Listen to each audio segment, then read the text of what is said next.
Assalamualaikum warahmatullahi wabarakatuh.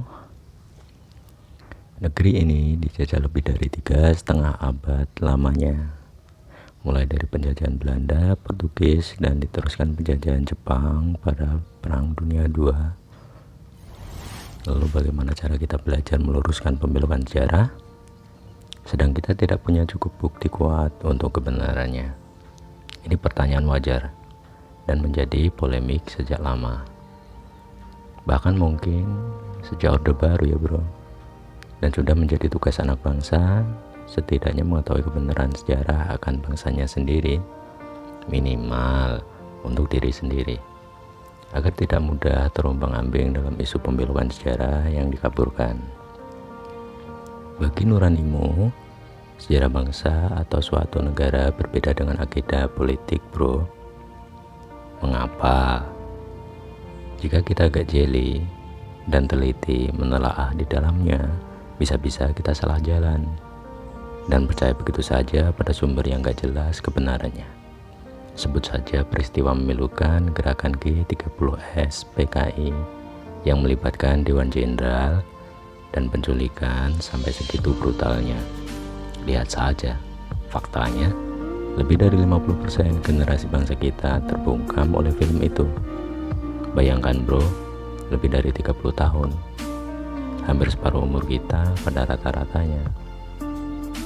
Itu bukan sikap menyalahkan pada pemerintahan Orba kala itu, sama sekali bukan.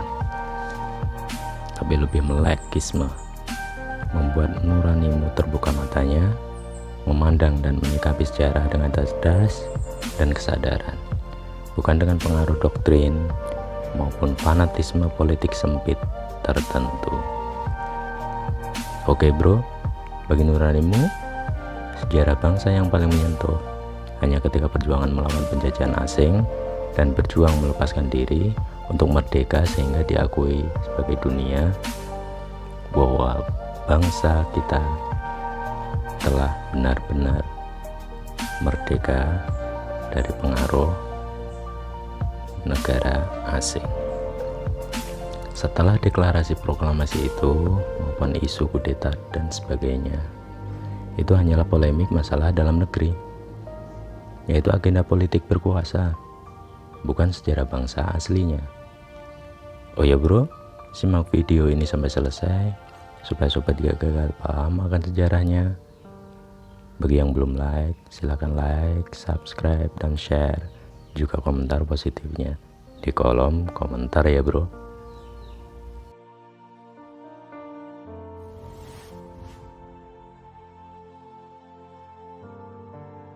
Ada beberapa pertanyaan-pertanyaan yang muncul dari nuranimu untuk semua sobat terkasih. Di antaranya adalah yang pertama, apa makna dari komunisme atau paham akan politik komunis? Lalu yang kedua, apa pula makna dari kapitalisme atau paham politik kapitalis? Oke bro, disimak ya. Yang pertama, makna komunis. Komunisme atau bahasa Latin communis adalah ideologi yang berkenaan dengan filsafat, politik, sosial, dan ekonomi yang tujuan utamanya menciptakan masyarakat dengan aturan sosial ekonomi berdasarkan kepemilikan bersama, alat produksi, dan tidak adanya kelas sosial, uang, dan negara. Untuk lebih jelasnya, sobat nuranimu bisa cek browsing kalian ya. Sedangkan kapitalisme yaitu istilah yang sudah tidak asing lagi di telinga kita. Arti kapitalis sendiri seringkali dikaitkan dengan mereka yang memiliki modal atau pemilik modal, sementara pahamnya disebut kapitalisme. Arti kapitalis juga diartikan sebagai pasar bebas. Yang punya modal ialah juragannya bro, dalam mengatur dan menguasai perekonomian negara tersebut. Sampai di sini, sobat nuranimu sudah bisa memahami kan, mengapa Bung Karno, bapak bangsa kita, lebih memeluk dan menjalin erat dengan negara-negara komunis.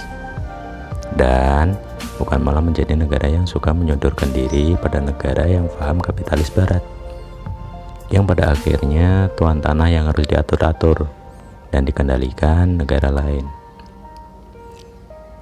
Di awal penawaran terlihat baik, menolong, dan antusias, dan setelah perjanjian mengambil alih dan mengendalikan bagaimana nasib rupiah terhadap US dollar.